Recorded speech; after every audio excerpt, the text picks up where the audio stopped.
kebajikan. Teman-teman media yang saya banggakan, pada hari ini agak istimewa preskon kita.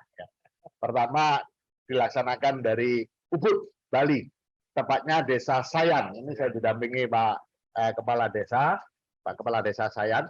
Dan yang lebih istimewa lagi, saya juga didampingi Koordinator Staf Sus Presiden, Bli Ari Dutayana, yang kebetulan saya hadir di sini atas undangan beliau yang punya komitmen yang sangat tinggi di bidang budaya, dan tentu ini juga sebenarnya menjadi tanggung jawab kita semua. Jangan sampai budaya kita tahu-tahu diambil orang lain kayak kemarin Reok Ponorogo, tahu-tahu mau diambil Malaysia dan seterusnya. Nah,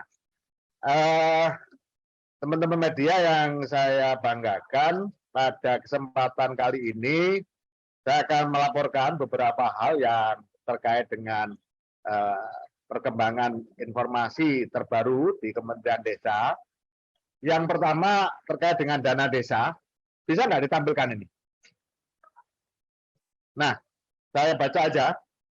Nanti bahannya bisa diterima oleh teman-teman. Jadi per 12 Juli, ya, per 12 Juli 2022 itu dana desa yang sudah di rekening kas desa itu sudah 34,7 triliun, dan itu lebih tinggi 21% daripada pencairan 12 Juli 2021. Artinya ada progres yang bagus lah, year to year-nya hari ini lebih tinggi. Kalau 2021 pada tanggal yang sama 28 triliun, hari ini kita pada posisi 34 triliun. Ini artinya perhatian pemerintah terhadap percepatan pembangunan di desa, utamanya terkait dengan pemulihan ekonomi nasional level desa, ini betul-betul lebih menjadi fokus kita.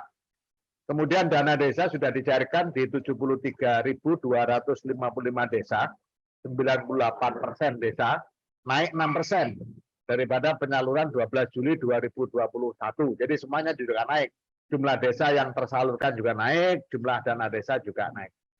Penggunaan dana desa untuk BLT itu 9,549 triliun kepada 6.455.099 keluarga penerima manfaat. Kemudian padat karya tunai 1.8,82, menyerap tenaga kerja 567.063 warga desa. Kemudian untuk desa aman COVID 2.940, ketahanan pangan sampai saat ini dari 13, sekian triliun sudah terpakai 5,959 triliun. Ini artinya sudah bagus meskipun baru pertengahan tahun, tetapi ini terus harus digalakkan supaya urusan ketahanan pangan di desa menjadi fokus juga. Kemudian sebagaimana arahan Pak Presiden yang terus-menerus mengingatkan kita terkait dengan permasalahan pangan yang sekarang melanda dunia, dan mudah-mudahan Indonesia dengan topangan ketahanan pangan di desa tidak sampai terpuruk seperti negara-negara lain. Kemudian kegiatan prioritas desa lainnya ada 15,193 triliun. Itu yang terkait dengan penggunaan dana desa. Kemudian rinciannya, dana desa untuk aman COVID itu ada pendirian pos relawan, pendirian tempat isolasi, karena memang masih ada beberapa wilayah yang membutuhkan itu. Nanti rinciannya bisa dikirim. Kemudian untuk padat karya tunai, itu jumlah pekerja yang paling penting adalah pekerja perempuan kepala keluarga. Itu yang terlibat di dalam padat karya tunai desa 9.228 jiwa. Kemudian pekerja perempuan itu 59.315. Ini selaras dengan yang kita harapkan, semakin hari keterlibatan perempuan, utamanya perempuan kepala keluarga, di dalam memanfaatkan program padat karya tunai desa bisa semakin naik. Karena memang target dari padat karya tunai desa adalah upaya peningkatan daya beli warga masyarakat, utamanya masyarakat dari kelompok marginal. Kemudian kemarin saya sebagai Menteri menandatangani keputusan Menteri Desa nomor 80 tahun 2022 tentang Indeks Desa Membangun. Ini yang setiap tahun memang harus selalu kita lakukan, di mana Indeks Desa Membangun itu mencakup indeks ketahanan sosial, indeks ketahanan ekonomi, indeks ketahanan lingkungan. Status perkembangan desa menurut IDM menjadi salah satu basis penentuan jumlah dana desa di suatu desa. Jadi ini untuk perhitungan nanti 2023. Makanya Kementerian Keuangan juga sudah minta paling akhir tanggal 15 sudah harus sampai di Kementerian Keuangan.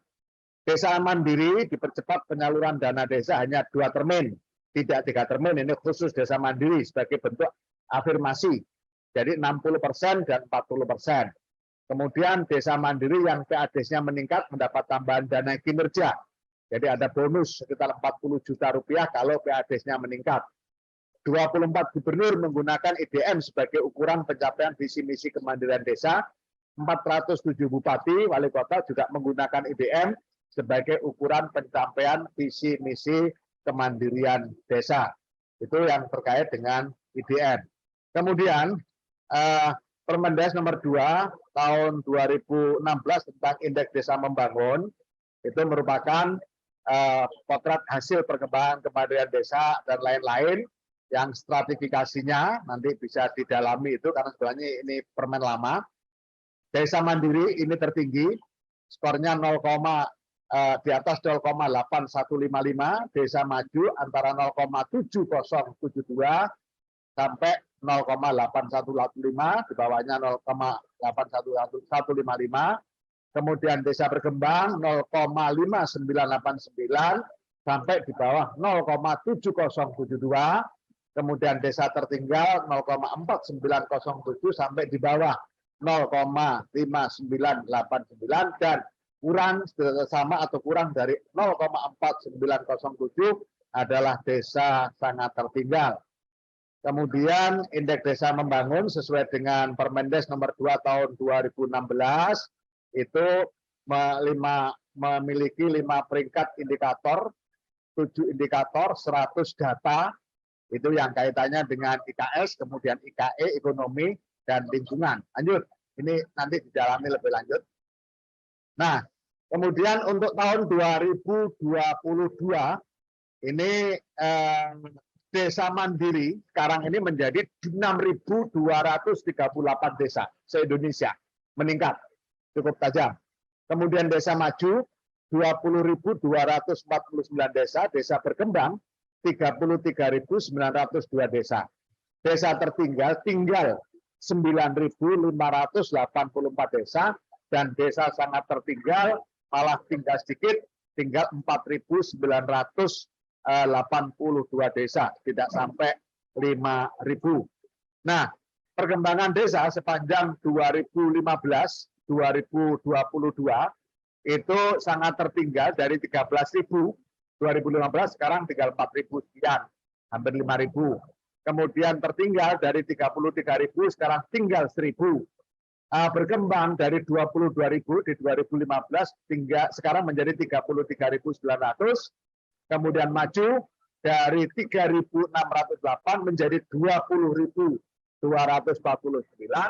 Sedangkan desa mandiri di 2015 hanya 174, sekarang sudah 6.238. Itu artinya sudah sangat tinggi dari 174 itu menjadi 6.238. Ini semata-mata karena efisiensi kebijakan Pak Presiden terkait dengan dana desa. Kemudian dari 122 desa tertinggal melompat menjadi desa mandiri itu sepanjang 2015-2022. Artinya akan banyak pertanyaan yang sering ditanyakan oleh teman-teman media. Ada enggak loncatan dari tertinggal langsung loncat menjadi mandiri? Nah, ini datanya. Dari 2015 ke 2022 itu ada 122 desa tertinggal melompat menjadi desa mandiri. Dan itu tidak hanya di Jawa. Misalnya Kalimantan Barat itu 67, Kalimantan Timur 15, Jawa malah cuma 3, ya. Jawa Timur cuma 3, kemudian Jawa Barat cuma 2. Nah ini bentuk tampilan atau bukti bahwa pembangunan di desa dengan dana desa itu betul-betul menjadikan luar Jawa sentris, bukan atau keluar dari Jawa sentris sebagaimana yang selalu diharapkan oleh Pak Presiden kita untuk membangun Nusantara secara berkelanjutan dan terpadu. Kemudian provinsi, lokasi desa tertinggal dan desa sangat tertinggal yang sudah terentaskan, artinya sudah nggak ada yang tertinggal dan sangat tertinggal, 5 provinsi, Bali, DIY, Jawa Barat, Jawa Timur, dan Kepulauan Bangka Belitung. Sedangkan yang masih ada sangat tertinggal, atau yang sangat tertinggalnya sudah terentaskan, berarti sudah tidak ada sangat tertinggal, yang ada tinggal tertinggal saja, itu Gorontalo, Jawa Tengah, Kalimantan Barat, Kalimantan Timur, Kepulauan Riau, Lampung, Nusa Tenggara Barat, Sulawesi Utara, Sulawesi Barat, dan Sulawesi Selatan. Kemudian desa wisata. Berikutnya terkait desa wisata, bagaimana dimaklumi peluang kunjungan wisata di desa meningkat, bagaimana rilis dari BPS juga, misalnya ini kelihatan sekali, tempat belanja kebutuhan sehari-hari juga mengalami peningkatan di Januari 2022 sedikit menurun, Desember 2021 puncaknya. Nah ini yang kemudian tempat perdagangan, retail, dan rekreasi itu di bulan Agustus masih minus, September mulai plus, surplus, sampai puncaknya di Desember 2021. Januari sedikit mengalami penurunan. Kemudian Lebaran dan liburan, kesempatan desa wisata bangkit kembali atau rebound, itu juga terlihat dari data berikut. Misalnya, Lebaran dan liburan menjadi momentum atas kehadiran orang di desa berikut pembelanjaan di desa. Hari ini dan ke depan, promosi berbasis internet menjadi sarana utama membuatkan wisata desa. Ini uang beredar selama Lebaran, itu 85,5 triliun untuk 2022. 2020 karena lockdown, tidak ada lebaran, tidak boleh mudik, itu hanya 5,8. 2021 juga belum boleh mudik, 9,8. Nah, ada peningkatan signifikan di 2022 meskipun masih di bawah normal 2019 dan 2018 191 sampai 192 triliun. Pemudik juga mengalami peningkatan yang cukup tinggi, 85,5 juta. Lanjut. Proses menggerakkan desa wisata, ini saya kira sudah sangat dimaklumi dengan desa wisata Nusantara, baik di Android maupun di iOS. Lanjut. Nah, itu saya kira beberapa hal terkait itu. Nah, yang terbaru, teman-teman media yang selalu ditanyakan kepada saya terkait dengan desa aman penyakit mulut dan kuku. Pertanyaan yang sering muncul, boleh nggak dana desa digunakan untuk penanganan penyakit mulut dan kuku? Jawaban saya tegas, boleh, asal pada level kewenangan desa. Level kewenangan desa misalnya untuk melakukan pengelompokan atau karantina dan seterusnya, itu boleh. Tapi kalau untuk mengganti rugi itu tidak boleh, karena mengganti rugi itu kewenangan supra desa. Misalnya warga ternaknya meninggal atau bisa diselamatkan dagingnya dan apa, kemudian ada kerugian, nah itu bukan kewenangan di desa.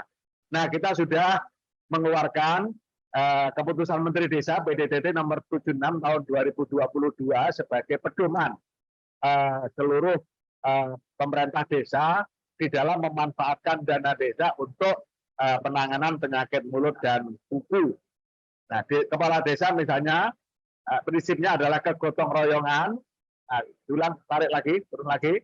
Prinsip kegotong royongan, kemudian kekeluargaan, keadilan, transparan dan akuntabel, kemudian keseimbangan alam. Ini saya kira prinsip-prinsip yang selalu masuk di dalam pemanfaatan dana desa untuk bencana.